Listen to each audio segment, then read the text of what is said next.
If you guys watched my video from Monday night, I said I was on quite a big losing streak on the Discord. I had the worst week of my life. Well, finally, that drought is over. We did end up cashing in the Discord this beautiful 25x. You could see with a Tampa Bay Rays stack, as well as some Valorant, and just a random positive EV play was enough to cash that 25x. I still have some work to do to boost your bankroll for the guys who joined within that last week terrible period, but I'm going to get you guys up there eventually. We also cashed a 10x, but in the Discord, I told everyone to cancel the slip because there was a DNP. Some people didn't cancel it, so they still got that 10x. And then on Underdog, we got this 6x. As well on Sleeper, I played 2 picks and they both cashed for 3.62x and for 5.61x. So I was back last night. It was a beautiful day, and you can see overall we went up about 23 units across the 3 books that I play on. I'm happy to see that. I want to take this forward momentum over to the YouTube video. I have a very nice slip here in the MLB. If you guys are wondering about this Tatum score, I will be using it, but in tomorrow's video because there's no reason to play it tonight. So as for the MLB, I want to be doing a hits, runs, RBI stack. It's going to be exactly like what cashed us in this slip right here. We took Randy and Ramirez on their over 1.5 hits plus runs plus RBIs, and we took the opponent pitcher on his under strikeouts. You can see they both cleared their line, and the Rays did pretty well. I think they scored 9 runs that game, and the opponent pitcher went under his strikeouts. So we're going for the exact same concept tonight. We're going over to Philly. We won't be taking Kyle Schwarber or anything like that because you're going to see they don't really have a 1.5 hits, runs plus RBIs prop, or even a 2.5 actually. So we're going to go with Sosa and Stott. I'll show you right away. These guys are right next to each other in the lineup. So you can see we got Schwarber, Realmuto, Harper, you know, the usuals. And then we got Stott and Sosa here batting 6th and 7th respectively. So these guys are close to each other in the batting order. There's a lot of opportunity for these guys to get runs together. There's also a lot of opportunity for them to run each other in. And just in general, if Philly is doing well as a team, they have an opportunity to both get extra at-bats. If everyone is doing their job tonight, and it's not only like Schwarber and Realmuto that get their 5th at-bats, maybe it trickles down all the way to Stott and Sosa. Of course, that's an extra opportunity for both of them to cash their hits, runs, RBIs. Of course, the Phillies are one of the best teams you want to be doing this. They're 4th in hits allowed, 536 hits over the season. They are tied with the Brewers here, and in terms of runs, they are the #1 team in the league for runs. For at-bats, they're also in that top 5, and for RBIs, they're #1 once again. So obviously great to see, but that is going to be priced into the lines. There's a reason why these later batters still have their hits, runs, RBIs props at 1.5. It's because they know the Phillies are great. The top of the order is still going to be set at like 2.5 as their baselines, where a team like the White Sox might have their original line at like 0.5 hits, runs, plus RBIs. So of course that's all priced in, but of course it's comfortable to see that we're getting these lines on a great team. So if we go over to Bet365, I'm going to show you why I'm taking these specific guys. Other than the fact that like the only ones on the board, they still have juice towards the over. So Stott right here, -125 juice towards the over. The over is more likely than the under to happen because the minus is higher than the under, where it's only at -105. Sosa is the exact same thing, -125 towards the under. But I could even show you if I same game parlay this. So I'm on Bet365. You could do this on other sports books, DraftKings, FanDuel, whatever it may be. But this is just easiest to show. You can see once I take Stott, I could combine him with any other player on their hits, runs, RBIs props too. And if you notice, Bryce Harper, for example, and if you see if I combine him with Sosa on the over, so both on the over, I get +190.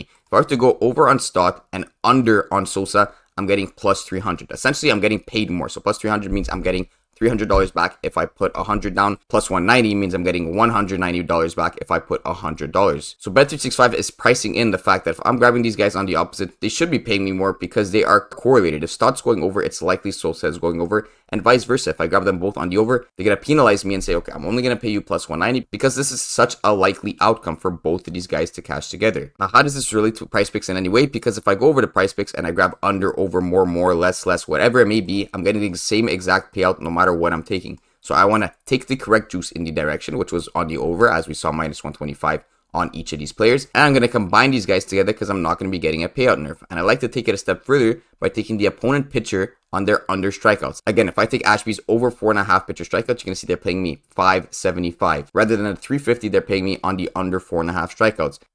I'm still getting a 5x payout on Ashby no matter what, but if I take his over, I still get that 5x. So I might as well go to less again because that is correlated. If these guys are going over the hits, runs, plus RBIs, it's likely Ashby's getting his pitch count up. It's also likely that he's not getting strikeouts because these guys are getting on base, they're getting runs, they're getting RBIs, and which also amplifies the fact that he might get subbed out earlier if he's allowing too many runs, and his pitch count would be getting too high if the Phillies are running through their hits. So let's say I would like these plays in general on Bet365. If I go and take this and add it to my bet slip, if I throw $100 on this, I'm only getting $450 compared to on Prizepicks where I'm getting $500. And Prizepicks 3 powers are terrible. I've said this in many videos.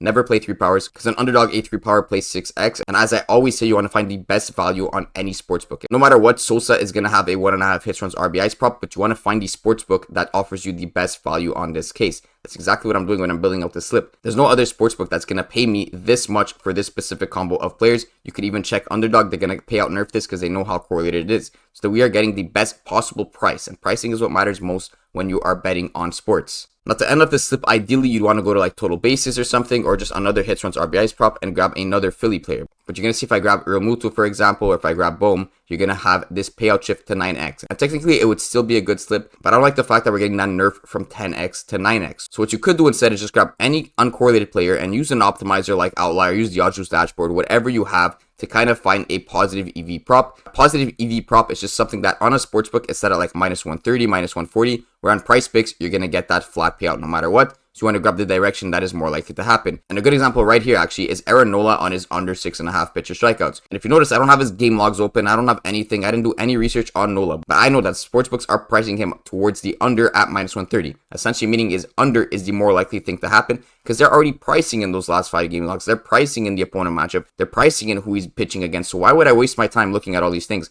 when I have a number right here that literally signifies what his percent odds are to go under the 6.5 strikeouts? I could go ahead and show you what this actually means because it is confusing. -130 plus 100. What does that even mean? But it means the sportsbooks are saying there's about a 53% chance that Aaron Nola goes under his strikeouts rather than goes over his strikeouts, which only has a 47% chance. And obviously, I'm just comparing this to one sportsbook, but if you have props.cash, you have Outlier, any of those apps that kind of compare all these sportsbooks lines, go check Aaron Nola. You're going to see juice on all of these sportsbooks towards the under. On Prizepicks, like I said, we're getting the same payout no matter if we take under or over. Why would we take Nola's over in this case? We want to go with the under because that is what the market is telling us is the correct play. Now, Nola is, of course, not my official play because he actually got bumped. He was at 6.5. I did lock him in earlier in the day, and now he is at 6 strikeouts. Now, why is he bumped? Because it was too good on Prizepicks. That is how you know the under was 100% the play. They would not bump him down to 6.0 if the under was the play. They want to get more action on the over because everyone was jamming the under if you are a smart bettor. So Nola is gone, and I'm going to go over a bunch of positive EV props that you could put in as this fourth leg. And I'm going to show you a bunch because they honestly just will get bumped. There's nothing I could do about it.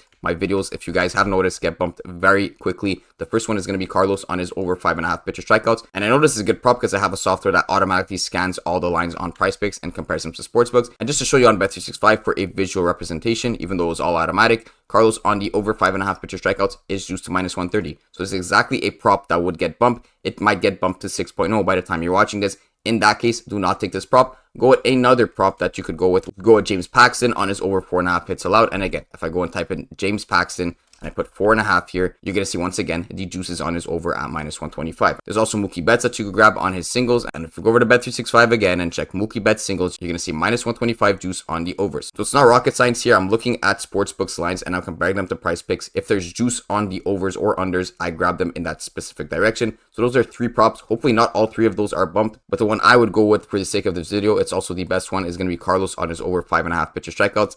Like I said, if it does get bumped, go with the other 2 picks. This is going to be the full slip. Good luck, everyone.